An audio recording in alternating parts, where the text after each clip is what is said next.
Welcome to the Savage Nation for the 13th of January, 2015. We continue to talk about the news of the day in the new format of Unprotected Talk, which means that you call 855-400-7282 with your unprotected call. I don't know who you are, what city you're from, what station you're from, or what your topic is. So it leads to sort of an unknown quantity in talk radio and a little different than getting stuck on one topic for 2 or 3 hours, which I will do if there is breaking news, which I've done for the last few days, because the Muslim wars against the rest of the world are on everyone's mind except that of Barack Obama, Nancy Pelosi, Dianne Feinstein, Jed Johnson, and virtually the entire leadership of the West.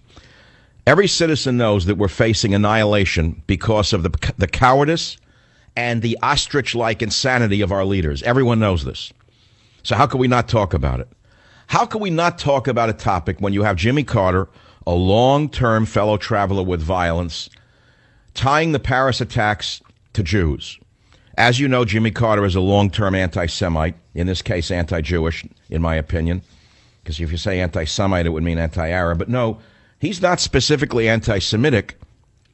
Jimmy Carter is owned lock, stock, and barrel by the Palestinians in direct ways and indirect ways, in my estimation. You have to listen to, not quite yet, to what he had to say. He says the Israeli-Palestinian conflict is one of the origins of Islamist violence, which is one of the great lies that you'd expect from Adolf Hitler's ministry of propaganda.